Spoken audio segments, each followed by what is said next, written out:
Buenas, en esta sesión vamos a estar revisando lo que es Python nuevamente, pero ahora lo vamos a estar relacionando con lo que son servicios web y más específicamente con el aprender a utilizar la librería de Python que se llama request, valga la redundancia, para hacer requests o bien solicitudes en español hacia un servicio web en general. Y vamos a utilizar el protocolo entonces del HTTP. Entonces iniciemos a dar contexto para saber de qué estamos hablando. Bueno, vamos a empezar a dar contexto bastante atrás. Entonces, ¿qué es la Internet? Internet al final es una red global de computadoras interconectadas. ¿Esto qué significa? En resumen, si todo el mundo deja de tener celular y solamente yo quedo con celular, no existe el Internet. ¿Por qué? Porque básicamente yo necesito el entorno como tal, todas las demás personas teniendo sus dispositivos para poder crear la Internet. Decimos por acá, la Internet es una red de redes donde cada red puede estar compuesta por computadoras, servidores, dispositivos móviles y otros dispositivos conectados. ¿Eso qué significa? Por ejemplo, yo puedo crear una red que sea solamente capaz de comunicarse entre todos los dispositivos que están en mi casa, en mi hogar. Entonces, por ejemplo, esa red yo le puedo poner un nombre y un usuario y una contraseña y listo. Quien accede a esa red solamente es capaz de comunicarse entre los dispositivos internos. Entonces, de esta manera yo podría crear, por ejemplo, una red para administrar las cámaras de seguridad de mi habitación o las cámaras de seguridad de la sala o las cámaras de seguridad de todo la propiedad como tal. Entonces, ahí incluso yo puedo crear una red. Eh, a través de diferentes redes yo puedo llegar a distintas cosas. Entonces, por ejemplo, por acá, si seguimos leyendo, dice los usuarios pueden acceder a una variedad de servicios y recursos en la Internet, como páginas web, correo electrónico, transferencia de archivos, streaming de medios y más. Entonces, la Internet no es solamente consumir una página web, no es solamente escribir www.ejemplo.com y listo, no. Es un montón de más que eso, porque incluso el hecho de estar dándole play o pausa a un video que se está viendo, pues ahí estamos utilizando la Internet como tal. Estamos enviando una solicitud al explorador de vamos a hacer una pausa, vamos a continuar todo este asunto. Finalizando con este punto, decimos la Internet ha transformado drásticamente la forma en que las personas se comunican, acceden a la información y realizan transacciones en todo el mundo. Recuerden ustedes que antes, pues sí, teníamos que andar, incluso ya trayéndonos un ejemplo más a la actualidad, antes, y no hace mucho, hace pocos años realmente, estábamos nosotros pagando siempre con nuestras tarjetas de débito o crédito con el plástico. Ahora incluso las podemos agregar en nuestro celular y en nuestro celular colocamos con un par de clics y ok, sí, acercamos el celular e incluso en el celular estamos logrando tener eso. Eso es gracias a toda la interconexión que hemos logrado dar. Antes era que nosotros llegábamos, pagábamos el datáfono, tomaba los datos, hacía la transacción con respecto al banco, le respondía y listo. En cambio, ahora estamos haciendo esa transacción, pero a través de la red desde nuestro celular. Entonces, damos esos mismos datos de autenticación a través de una compra con un celular. Eso se va y se conecta por el otro lado y listo. Nos vamos a... Es el mismo procedimiento, pero desde puntos de origen distintos. Ahora bien, eso es a nivel de qué es la Internet en general. Creo que tenemos bastante claro ese concepto y ahora vamos a empezar a revisar algo que es necesario entender para saber cómo funcionan las cosas por debajo, porque realmente entrar a www.google.com, todos lo sabemos hacer, todos sabemos utilizarlo, pero queremos entender cómo es que está sucediendo esa magia por detrás y darnos cuenta que no es magia, sino que es un montón de ingenieros e ingenieras que están haciendo mucho trabajo para que esto sea así de fácil y así de accesible. Entonces, hablemos ahorita del dominio de una web. ¿Qué es el dominio de una web? Bueno, se refiere a la dirección única que identifica un sitio web en Internet. Es la parte de la URL que generalmente se encuentra después del https:// o el HTTP. Este HTTP y HTTPS es el mismo protocolo, pero esta S significa de secure, que va a utilizar un tipo de encriptación asimétrica para que esas conexiones sean más seguras. No nos compete en este curso abarcarlo, pero es un tema bastante interesante por si quieren ahondar en él. Continuamos y que a menudo se escribe en el formato www.ejemplo.com. Cada dominio es único y sirve como una forma de direccionar y acceder a un recurso específico en la web. Bueno, nosotros usualmente sí estamos acostumbrados a conocer las direcciones web de ciertas páginas. Entonces, por ejemplo, aquí tenemos www.ejemplo.com. ¿Cómo alguien eligió este dominio y todo este asunto? Bueno, primero vamos a descomponer este ejemplo y luego vamos a ver cómo nosotros incluso podríamos acceder y cuál es el proceso, porque Usualmente es algo que no nos preguntamos, simplemente utilizamos y listo. Pero ahora nosotros queremos entender cuál es el funcionamiento de esto, eventualmente cuando nosotros queramos hacer algo similar. Entonces dice que acá que un dominio se compone de dos partes principales. El nombre del dominio es el nombre distintivo que identifica el sitio web. En www.ejemplo.com, ejemplo, la palabra ejemplo, es el nombre del dominio. La extensión del dominio o TLD de Top Level Domain es la parte que sigue al nombre del dominio y generalmente indica la naturaleza o la categoría del sitio web. ¿Qué es esto? Algunos ejemplos comunes son .com, que originalmente se pensó para el comercio, .org para organizaciones, .net para redes, .edu para educación, .gov para gobierno, de government en inglés. Ahora, no se ha seguido tanto esa convención realmente, pero estos fueron la manera del cual se crearon. No sé si es algo ampliamente conocido, pero sí vale la pena aquí mencionarlo. Ahora bien, entendamos el proceso de adquirir un dominio para poder llegar al punto final, que va a ser utilizar, valga la redundancia, Python para hacer consultas a páginas web. Ese es nuestro objetivo final, pero queremos entender cómo funciona todo por detrás. ¿Puedo adquirir un dominio? Bueno, dice, adquirir un dominio implica registrarlo a través de un registrador de dominios. ¿Qué es eso? Aquí hay una guía básica paso a paso sobre cómo adquirir un dominio. Entonces vamos a estar revisando 9 pasos que son los que hay que cumplir para tener un dominio a nombre de uno y poder utilizarlo. Paso número 1. Elegir un nombre de dominio. Selecciona un nombre de dominio único y representativo para tu sitio web. Considera que sea fácil de recordar y relacionado con el contenido o propósito de tu sitio. Entonces, si yo creo un dominio que es xyzwx2488.com, es poco probable que yo vaya a ser capaz de hacer un buen marketing para ese dominio. Entonces, si yo escribo o creo un dominio que se llame misanuncios.esteban.com, ok, ahora sí, es alguien que se llama, una empresa que se llama Esteban, por ejemplo, que tiene anuncios que está ahí anunciando, entonces, valga la redundancia, entonces puede ser más intuitivo. Entonces, eso es primero elegir un nombre. Verifiquemos la disponibilidad, porque tal vez ya alguien lo tiene.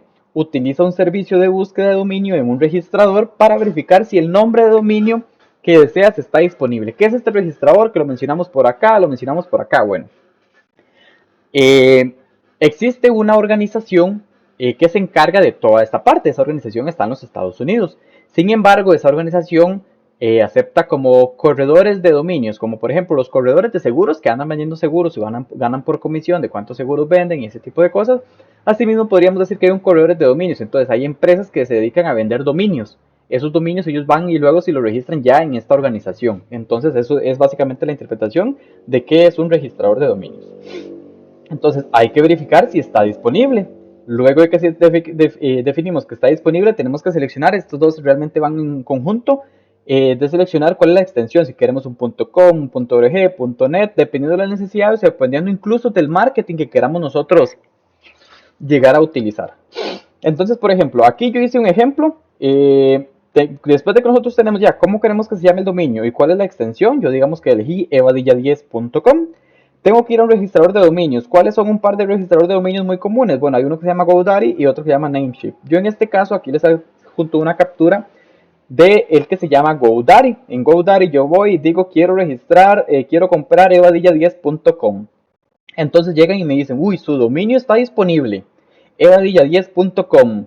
Es más, se lo vendo en $0.01 el primer año, siempre y cuando usted me compre un plan de 3 años de registro. Entonces, ¿por qué? Porque son anuales los planes. Entonces, yo puedo ser el dueño de evadilla10.com este año. El otro año, si yo no lo renuevo, otra vez vuelve a estar en las posibilidades para que alguien más lo reserve. Incluso hay un negocio de algunas empresas o incluso individuos particulares que lo que hacen es comprar dominios que eventualmente alguien podría querer comprarles. Entonces, por ejemplo, si yo sé, un caso particular o específico o lo que sea, si yo sé que, no sé, agregándolo, relacionándolo con el fútbol, que es algo que me apasiona. Entonces, si yo voy a un entrenamiento de divisiones menores y identifico una persona que eventualmente se llama Juan Pérez. Y Juan Pérez se ve como que tiene mucho futuro para la parte del fútbol y eventualmente puede que quiera hacer parte de marketing con su nombre y todo ese asunto. Entonces yo voy, aunque Juan Pérez tenga apenas 12 años, yo llego y entro aquí a GoDaddy y digo, busco juanperez.com y me sale que está disponible, entonces lo compro. ¿Cuál es la intención de ese tipo de negocio? Que eventualmente llegue un Juan Pérez, sea este u otro, que él diga yo ocupo juanperez.com, es que ese es el que mejor me va para mi página web y que cuando entre a buscarlo salga tal dueño, tal persona ya lo compró, pero lo tiene en venta. Entonces esa persona no lo va a vender en 0.01 ni en $22, va a venderlo en $5,000, $10,000.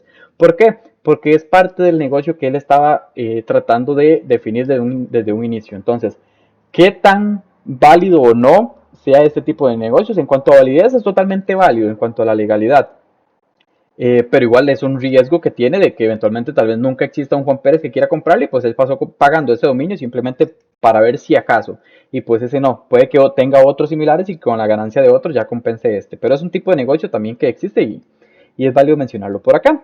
Entonces aquí nos dice GoDaddy, si usted quiere evadilla10.com, yo se lo vendo en $22 por año o bien el 0.01 el primer año, siempre y cuando se lo registre de una vez por 3 años. Entonces, si yo lo compro hoy, pagaría $44 por los 3 años y ya evadilla10.com es mío. Entonces, eso es lo que me dice. Siguientes pasos, como si estuviéramos haciendo una compra en este sitio web, que tampoco lo voy a mencionar porque no me está pagando patrocinio, pero para hacer compras en Estados Unidos y pidiendo que nos las manden, ¿verdad? Decimos agrega el dominio y realiza el pago. Una vez que se haya seleccionado el registrador y el nombre del dominio, se procede al pago. Durante este proceso se dará información como correo electrónico, información de contacto y detalles de pago.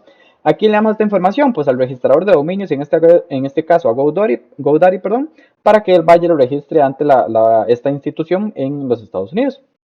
Pero eso va a pasar de manera inmediata. Luego decimos en el punto 6, configuremos la información del registro. Entonces configuramos el nombre, todo este asunto. Y vamos a hablar algo de lo que es la protección del juiz, porque hay algunas páginas que uno podría pagar o bueno, activar o no la protección juiz. Juiz significa en español quién es. Esto básicamente es si uno quiere que cuando alguien revise evadilla10.com, si yo fui el que lo compré, salgan mis datos de que yo fui el que lo compré, o si quiere uno que esto sea anónimo. Eso también es válido. Entonces, si ustedes ponen aquí en un explorador, en un buscador, juiz y tal nombre, y luego van ahí ponen evadilla10.com y yo ya lo compré, pues ahí salen mis datos si yo no tengo activada la protección de que se oculte quién es el dueño de ese dominio. Paso número 7, realizamos la confirmación, confirmamos el correo, incluso pueden mandarnos un correo para confirmar lo que es la verificación o la confirmación o un código de verificación y todo eso. Hasta ahí, todo bien, todo tranquilo, todo sencillo. Llegamos al punto número 8. Configura los servidores de nombres, name servers. Ya aquí pegamos un pequeño freno. No tengo idea de qué es un servidor de nombres o un name server, entonces decimos por acá. Después del registro, configura los servidores de nombres para que apunten a la ubicación de tu sitio web. ¿Qué es eso? Y aquí empezó un poco gris el asunto. Esto generalmente se hace en el panel de control proporcionado por el registrador. ¿Quién es nuestro registrador en este caso? GoDaddy. Punto 9. Espera la propagación. Después de configurar los servidores de nombres, que es el punto número 8, espera que la información se propague por la red, lo que puede llevar algunas horas o incluso hasta 48 horas como tiempo máximo. Entonces, ¿qué es eso? Bueno, cuando usted realiza una búsqueda o por ejemplo usted abre el explorador, abre un explorador y coloca example.com. Entonces el paso número 1 es prender la computadora. El paso número 2 es colocar en explorador example.com. ¿Quién le va a usted a dar la información de ese explorador? Recordemos que el explorador no es más que otro programa que está instalado en su computadora. Él a través de la internet a quien le envía esto, así tal cual en un string o similares, example.com, se lo envía primero a un Domain Name Server Resolver, un solucionador de los nombres de servidor, este que tenemos acá, que es el Name Server. ¿Por qué? Porque aquí lo teníamos que haber configurado. Ese servidor, que es un servidor, una computadora, una refri bien grande, un tamaño de una refri muy grande, los que aparecen, que hay en los cuartos fríos que suelen tener las organizaciones, porque como se calientan, pues hay que tenerlos a una buena temperatura. A ese de aquí le mandamos esto. ¿Qué hace él? Va y revisa el DNS, le llamamos DNS usualmente, raíz. Y si lo tiene, se lo da. Si no, viene para acá y le dice, ok, vaya a nameserver.com en el TLD. Va por paso número 4 para este otro servidor, tld.com, vaya a nameserver.com para el TLD. Entonces vamos para este lado y aquí llegamos al nameserver. ¿Qué pasó en este caso? Ok, este sí ya sabía dónde está almacenada esta página web. ¿Cómo que dónde está almacenada? Sí, las páginas web son al final un servidor, son un servidor. ¿Y qué está esperando un servidor? Solicitudes para ser atendidas. Entonces, lo que pasó en este procedimiento en DNS, solucionar cuál es el DNS, es solamente darnos cuenta cuál es la dirección IP de la computadora donde está almacenada nuestra página web. Nuestra página web está en la 3272.102.20. Estos son octetos, cada uno de sus valores siempre irá del 0 hasta 255 porque es lo que nos alcanza a construir con 8 bits interpretándolos como números sin signo. Cuando tenemos eso, se lo devolvemos a nuestra computadora y ahora nuestra computadora manda una solicitud a la internet, pero ahora ya no la manda a example.com porque tiene que pasar todo eso, sino que ella ya sabe que a quien tiene que mandárselo es a la 3472.102.28 porque esa es la dirección IP que lo lleva a esta computadorcita. ¿Qué es esta computadorcita? Donde yo estoy almacenando mi página web. Entonces, esta computadorcita del 3472.102.28 es el numerito que yo configuro aquí. Entonces, yo en el panel de control del registrador le digo, cuando alguien quiera acceder a evadilla10.com, mándelo a 3472.102.28. Y esto de la propagación es que estos entonces servidores de DNS tienen que estar compartiéndose la información entre sí como si fuera otra internet entre ellos. ¿Por qué? Porque si yo registré esto, pues tenía que expandirse literalmente a todos los servidores en general. Puede ser que incluso en estos no esté la información, entonces tenga que preguntarle a un servidor DNS más general, más grande, sobre esta dirección. Entonces, cuando hacemos esto, viene por acá. Esto es un servidor esperando solicitudes. Le llegó una solicitud y la solicitud es, dame la página web example.com, yo sé que usted la tiene. Se la entrega por acá. Ahorita vamos a ver cómo viene esta respuesta. Es el paso 199, llega aquí, le llega el explorador y el explorador la renderiza y nos la muestra de manera gráfica. Esto es lo que pasa cuando escribimos example.com y hacemos enter. ¿Nos damos cuenta de todo esto? No. Esa es la idea de que muchos ingenieros e ingenieras están invirtiendo su tiempo haciendo esto. Que el usuario final, para él todo parezca magia, pero realmente hay mucho trabajo por debajo a nivel de algoritmos, a nivel de horas de personas que están trabajando en esto. Ahora bien, si yo quiero nada más de manera genérica, por ejemplo, saber cuál es la dirección IP de uno, pues tenemos un comando. Yo puedo hacer nslookup google.com y me va a dar esta información. Entonces, si me voy por acá, de hecho, para hacerlo de esta manera, si yo aquí un nslookup y www.google.com, entonces vamos a ver qué me responde. Escribí mal lookup. Listo, me respondió esto. ¿Qué significa esto? Que utilizando esta parte de acá, que esta es la dirección. Llevándolo con nuestro caso, esta es esta dirección. Entonces, quiere decir que si nosotros vamos a un explorador y colocamos esta dirección de acá, es exactamente lo mismo que si yo simplemente escribo www.google.com. ¿Por qué? Bueno, porque a nivel de marketing, pues claramente es más sencillo llegar y simplemente poder decirles, uy, entren a google.com, en vez de decirles, entren a 192.178.50.78.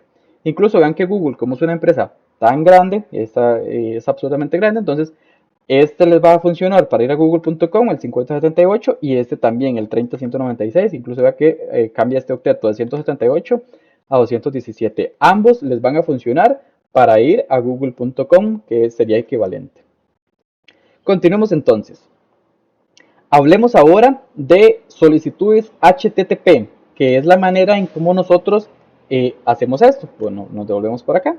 Cuando hacemos esto, por ejemplo, cuando llegamos acá, aquí lo que hacemos es una solicitud HTTP y le enviamos a esto, pidan, denos la página web y todo esto. Bueno, ¿qué es HTTP? HTTP es ¿qué es una solicitud de HTTP? Una solicitud es HTTP, es un mensaje que un cliente, como un navegador web, que es lo que estamos hablando, envía a un servidor web para solicitar un recurso en específico. ¿Qué componentes tiene? Bueno, esto es un protocolo. Así como los protocolos van a tener, por ejemplo, definiciones dadas, pues esos también. Entonces, componentes de una solicitud de HTTP, o bien cuando estén leyendo alguna otra literatura, si lo ven como un HTTP request, va a ser exactamente lo mismo, nada más lo están usando en inglés, a pesar de que ya sea literatura en español. 4 elementos: el método, la URL, los encabezados y el cuerpo. ¿Qué son los métodos? Bueno, queremos decirle si es un get, si es un post, si es un put, si es un delete. Si queremos obtener cosas, enviar cosas, actualizar cosas, eliminar cosas, etc. Hay varios de métodos HTTP. La URL, bueno, especifica la ubicación del recurso. Por ejemplo, example.com es nuestra URL. Encabezados, en la sección de encabezados podemos colocar información adicional como tipo de contenido que el cliente quiere procesar, etc. Y en el cuerpo es como, por ejemplo, el cuerpo de un correo. Va a ir toda la información. Bueno, el cuerpo de una solicitud HTTP va a contener toda la información, contiene datos adicionales como parámetros del formulario en caso de que sea una solicitud de tipo POST. Entonces, cuando llenamos formularios de este tipo, colocamos aquí el nombre, aquí email, aquí el mensaje, y cuando hacemos clic en Submit, estamos queriendo ir a enviar datos. Estamos enviando datos. Entonces va a ser un método de tipo POST, y en el cuerpo, en la sección del cuerpo de ese mensaje va a ir nombre tal, email tal, mensaje tal, por ejemplo. Aparte de la URL y todo eso, porque ya va a ser en la página que estemos. Ojito con esto, y quiero aclarar, utilizar este ejemplo por acá. Cuando estamos en el explorador y hacemos una solicitud HTTP, le damos un método get y le decimos que pedimos el index.html de la URL. Listo, él la devuelve. ¿En qué la devuelve usualmente? Aquí le dice el tipo de contenido que estoy devolviendo es en tipo HTML, que es el lenguaje de etiquetas que se utilizan los exploradores, y el status code es el 200. 200 significa caso de éxito, todo salió bien. ¿Qué tipo de codificación viene la información que le estoy mandando? Se la estoy mandando en una codificación o un encoding UTF-8, que es de los clásicos. Entonces, cuando estamos obteniendo eso, vean que aquí dijimos que nos mandaron un HTML, porque es lo clásico que obtenemos cuando estamos en un navegador web, porque al final es lo que el navegador web puede renderizar en texto, imágenes, columnas, tablas y así. Cuando estamos en ese punto de que el servidor nos responde, podemos tener distintos tipos o códigos de estatus. ¿Cuáles son? Están los 100, los 200, los 300, los 400 y los 500. Empecemos por el que ustedes han visto siempre. Cuando tratan de acceder a una URL que no les aparece, es que el estándar HTTP me indica que cuando yo trato de acceder a un recurso que no existe, entonces le voy a enviar un código de error que se llama 404 not found.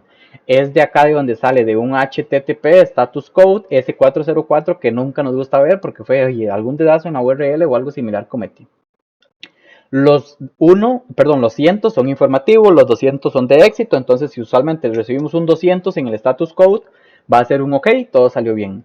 ¿De cuál de estos nos damos cuenta cuando estamos a través de un explorador web? De muy pocos, porque usualmente todo pasa detrás de escenas. Por ejemplo, este 404 lo vemos, pero es porque usualmente el usuario decide que el explorador, ok, cuando usted trata de acceder a un recurso que no existe, más bien el explorador es el que el servidor es el que le responde con esta información de un 404. Es más, renderícele esta página web en el explorador para identificar el 404 not found. Entonces los 300 son los de redirección y los 500 son los de cuando estamos utilizando o queremos reportar algún error en el servidor. Ahora bien, parte de la utilización de estos HTTP requests, podemos hablar aquí un poco de lo que son las Web API o bien REST API. Entonces, API en general, ¿qué significa? Es una interfaz de programación de aplicaciones web.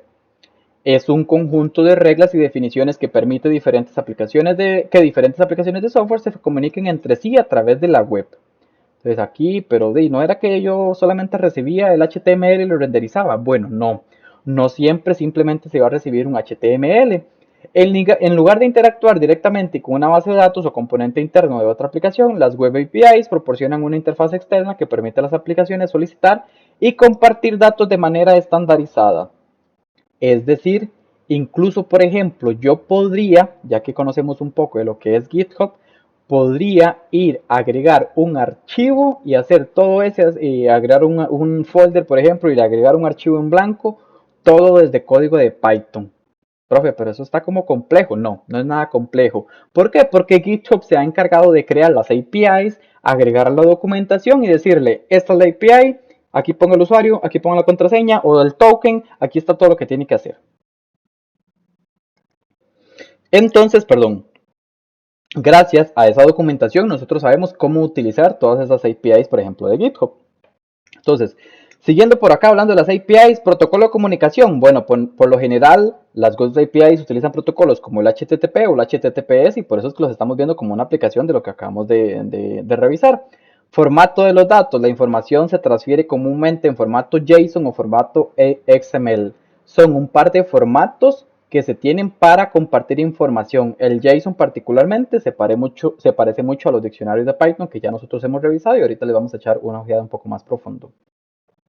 Y las operaciones estándar que existen son el get para recuperar datos, post para enviar datos, put para actualizar y el delete. Es decir, estamos utilizando pues los mismos HTTP métodos que ya habíamos revisado previamente. Luego, REST, que significa Representational State Transfer, es un estilo arquitectónico para el diseño de sistemas distribuidos, especialmente aplicaciones web. Fue propuesto por Roy Fielding en su tesis doctoral en el año 2000, hace algunos añitos. Se basa en principios fundamentales que promueven la escalabilidad, la simplicidad y la fiabilidad de los sistemas. Entonces, nosotros vamos a, cuando estamos utilizando APIs, vamos a recibir cosas, o sí, en general, que no va a ser un HTML para que se renderice, sino que son datos para procesarlos, que se van a parecer mucho, casi siempre si utilizamos JSON, a un diccionario de los comunes de Python. Pero entonces nosotros desde el cliente, de nuestro explorador, hacemos un HTTP GET, que es lo que tenemos acá, le pasamos la URL y el servidor, ¿cómo nos va a responder? Nos va a responder con algo en formato JSON, o sea, en este formato, que se parece mucho a, tenemos un key value, key value, key value, key value y así sucesivamente. Ahora bien, vamos a tratar de, bueno, no vamos a tratar, vamos a lograrlo. Vamos a utilizar lo que es, o hacer algunos HTTP requests desde el lado de Python. Para eso vamos a utilizar una librería de Python que se llama request. Entonces, para confirmar que la tenemos, simplemente podemos ir a intentar instalarla. Entonces, vamos a instalar pip install request. ¿Qué nos va a decir aquí? En este caso yo ya la tengo instalada, entonces nos va a decir requerimiento ya satisfecho y así sucesivamente. Si ustedes aún no lo tienen instalada, pues con este comando va a ser suficiente para que suceda esa instalación. Cuando tengamos ya esto realizado, pues procedemos a utilizarla. Entonces vamos a crear el ejemplo más pequeño que tenemos, ¿verdad? Ojito por acá. Entonces importamos request, hacemos un import request. Y después de que hacemos, ¿cómo lo hacemos? Vamos a hacer request.get. ¿Qué va a ir aquí? El método. ¿Es un get? ¿Es un post? ¿Es un put? ¿Es un delete? Bueno, aquí estamos usando un método get. Y le estamos pasando la URL, que es todo lo que está necesitando este método get. No está necesitando algo extra de parámetros o algún cuerpo extra o similar. Entonces, esto de acá, lo que está haciendo es conectándose a esta URL, diciéndole que le envíe esto de acá y se lo devuelve. Esta particularmente es una página que está hecha para practicar la utilización de request. Entonces, básicamente, ¿qué nos devuelve? Si ustedes van y colocan esto en el explorador, que por aquí lo hice, simplemente nos da esto por acá. Nos da esto de por acá. El explorador, como sabe que y detecta que le respondieron en formato JSON, entonces él es capaz de tomar esta información que le mandaron en formato JSON y hacerle un wrap o envolverla en lo suficiente, en el suficiente, perdón, HTML para mostrarlo de esta manera en el explorador web. Aquí yo estoy usando un explorador. A nivel de código, yo lo que voy a recibir es una respuesta. Esa respuesta va a ser, en este caso, en formato JSON y yo tengo que procesarla como tal. Entonces, ¿qué tipo de respuesta recibí? Por acá me dice, perdón, ¿qué tipo es qué tipo de datos es la variable respuesta? ¿Qué es la que estoy recibiendo acá? Ah, bueno, me dice que es un response de la librería de request y es uno de los modelos que tiene el definido. Imprimo la respuesta. Ah, me imprime respuesta 200. ¿Qué significaba el 200 en los HTTP status codes? Ok, todo salió bien. La respuesta .text para saber qué fue lo que me entregaron. Ah, aquí ya estoy viendo el diccionario o el JSON que les estaba yo mencionando. Me mandaron un user ID, un título y un completado que es un falso verdadero por acá. Listo. yo este elemento de acá, este response.text, puedo accederlo por key y me da el value. ¿Por qué? Porque esa es la idea de utilizar un archivo JSON en este caso, formato JSON. Luego estoy respondiendo, estoy imprimiendo aquí donde dice respuesta como un diccionario todo lo que venía en esta respuesta. ¿Por qué? Porque este método ya sabemos que eso es lo que nos va a dar. ¿Y qué nos imprime? Perdón, este atributo. ¿Y qué nos imprime? Pues nos imprime todo esto. Vean que aquí está respuesta, que fue este string, y luego está imprimiendo toda esta parte. Entonces, cuando nos está respondiendo, ya sea por acá o por acá, realmente nos están mandando todo este montón de información, la codificación en UTF-8, la información, el user ID, título y completado, que fue esta que estábamos imprimiendo por acá, que viene en el punto text. ¿Qué más? El status code, aquí viene un 200, vienen los headers, viene la fecha dentro de los headers, viene el tipo de contenido que es. Ah, bueno, es en formato JSON, es en codificación UTF-8. ¿Para qué? Para que nosotros desde el lado del cliente que estamos recibiendo esta información, seamos capaces de entender el cómo la tenemos que procesar. Entonces, vean todo lo que nos está llegando, usualmente es algo no malo, es usualmente nos enfocamos en el punto text. ¿Por qué? Porque el punto text tiene usualmente el contenido principal de lo que es la respuesta como tal. ¿Qué pasa si yo llego y utilizo request, pero en un www.google.com?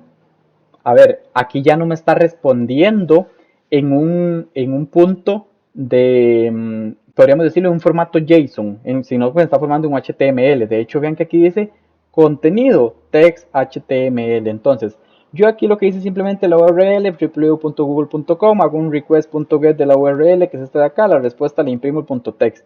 ¿Qué nos respondió todo esto?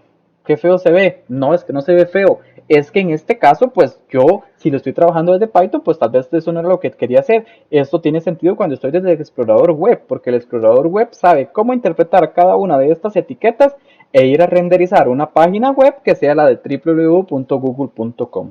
Entonces, vean que no siempre es que cuando utilizamos request vamos a obtener cosas en bonito en formato JSON que se parece mucho a un diccionario y ya sabemos cómo utilizarlo. No. Si él al final nos va a responder lo que tenga que responder, lo que el servidor de Google le está mandándonos como respuesta. Y en este caso, ¿qué nos mandó? La página web en HTML, porque eso fue lo que le pedimos tal cual. Entonces, el servidor lo que hace es responder a lo que sea que le pidamos. Entonces, tenemos que nosotros estar claros en qué es lo que estamos pidiendo. Ahora bien, ya, después de todo esto, empecemos a realizar ejemplitos utilizando lo que son los métodos de HTTP, pero ahora desde Python. Entonces, aquí tenemos un ejemplo del get. ¿Cómo utilizarlo? Bueno, yo puedo crear un payload, que es payload usualmente lo utilizamos como palabra para así como la carga o lo que va ahí metido en. Es un payload que es un diccionario que tiene clave 1, valor 1, clave 2, valor 2. ¿Y cómo lo hago yo? Yo puedo hacer un request.get, le mando el URL y luego le mando hay un argumento que se llama params y lo igualo a qué? A este diccionario. ¿Cuál tipo de información podría mandarse en los parámetros? La contraseña, el usuario, diversos elementos. ¿Para qué? Para poder incluso si estoy haciendo un login, estoy tratando de entrar a alguna página, pues ahí van los parámetros que yo estoy enviando. ¿Para qué? Para autenticarme. Si yo vengo e imprimo la información, pues vamos a tener simplemente la respuesta de lo que yo estoy obteniendo. Luego un post, ¿cómo hago un post? Un post es no más que en vez de colocar el punto get, colocar un punto post y listo. Eso es todo lo que va a cambiar. Igualmente podemos mandar un payload y hacemos un data.payload. Profe, pero aquí está usando usted un params y aquí data. Bueno, aquí estamos usando el post, aquí el get. Aquí está la diferencia en cuanto a las cosas que estamos enviando. Puedo hacer un post, pero yo quiero decirle explícitamente al servidor que le estoy mandando cosas en formato JSON.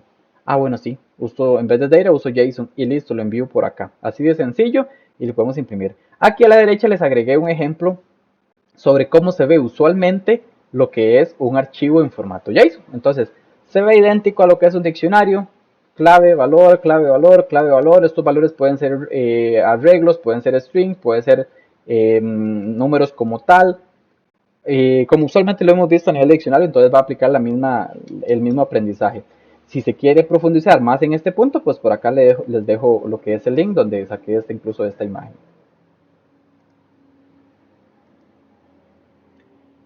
Luego, a nosotros nos mandan o nos responden. Usualmente estamos imprimiendo solamente el punto text. ¿Por qué? Porque es como la carnita de lo que nos están mandando.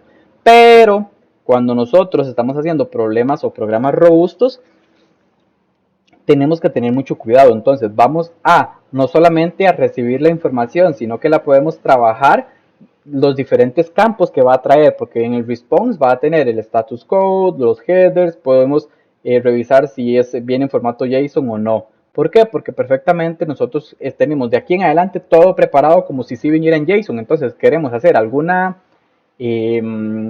punto de chequeo de saber, ok, si todo está en JSON, continúe, si no, no, yo no puedo porque ya todo lo de adelante ya está preparado como si sí viniera en formato JSON. Y luego, a nivel de manejo de errores, podemos también utilizar lo que es el manejo de excepciones del try except para verificar esto. Entonces, aquí lo que hacemos es levantar una excepción en este punto si hay un error HTTP. Es decir, si no tenemos un 200 por ahí, pues esto se va a disparar.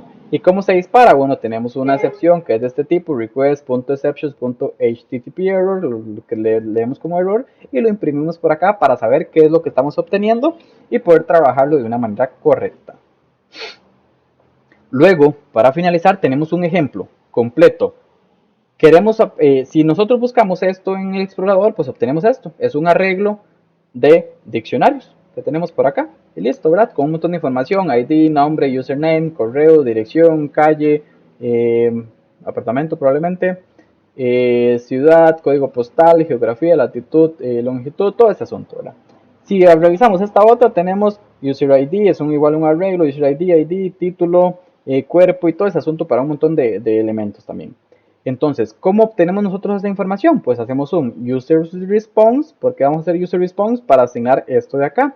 Estamos accediendo a este URL /user. Entonces, todo este de acá, este JSON, pues lo vamos a asignar acá y luego sacamos la información en formato JSON y lo agregamos a users data y ahí nos va a quedar para ser trabajado como los clásicos diccionarios que trabajamos.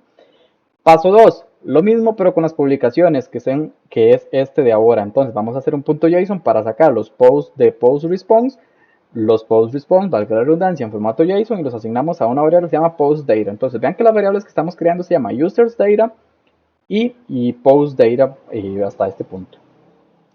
Paso 3, de ahí vamos a procesar los datos, los obtuvimos para algo, procesamos los datos para obtener información relevante. Un diccionario para almacenar las publicaciones de cada usuario, que es lo que queríamos hacer. Entonces simplemente creamos una variable que se llama userPost y la declaramos así para definir un diccionario. ¿Qué hacemos en este punto? For user in user data, userPost, ¿qué es este enredo? No, realmente es que para cada usuario en el users data, ¿quién era users data si nos devolvemos? En este de acá. Para cada uno de estos elementos estamos creando un key en este diccionario que, ¿cómo se llama? User ID. Estamos utilizando este elemento, este ID, como clave de ese diccionario. Y lo estamos inicializando como un arreglo, como un arreglo, una lista vacía en este caso, ¿verdad? Para cada post, ¿cuál es la variable ahora? Post data. Entonces vamos a tratar de buscar user ID igual a post.get.userid. ¿Por qué estamos haciendo esto y no simplemente colocando entre paréntesis cuadrados el user ID que ya conocíamos? Bueno, porque podría no existir. Entonces, si usamos un punto get, él va a ir a buscarlo. Si no lo encuentra, nos va a poner aquí un none.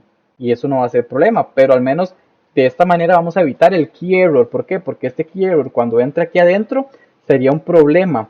Pero en este caso, si aquí nos da un none y yo aquí hago if user in esto, y si yo aquí, esto me dio un none y yo hago if none in esto, me va a decir no hay. Entonces no voy a ejecutar este punto de acá y por lo tanto, no voy a tener un problema de key error. No tengo esa clave de este lado.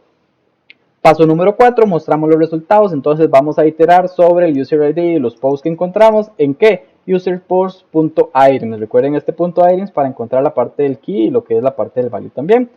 Y user, ¿cuál vamos a definir? El siguiente de, ok, user for user in user data, if user igual d. Entonces básicamente esto es un list comprehension.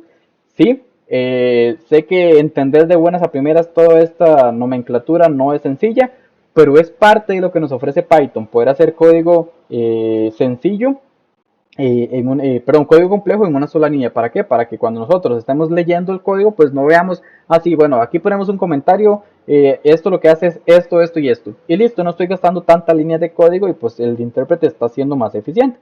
Luego, si tenemos un usuario, es decir, si este next sí nos dio un elemento, las publicaciones de quién, de este user, le sacamos el nombre, le sacamos el correo y entonces vamos a publicar los posts de cada uno de este user. Entonces, si no tuviera, ¿qué vamos a hacer? No se encontraron datos para el usuario con el ID, tal user ID, que es el que estamos sacando de este lado de acá.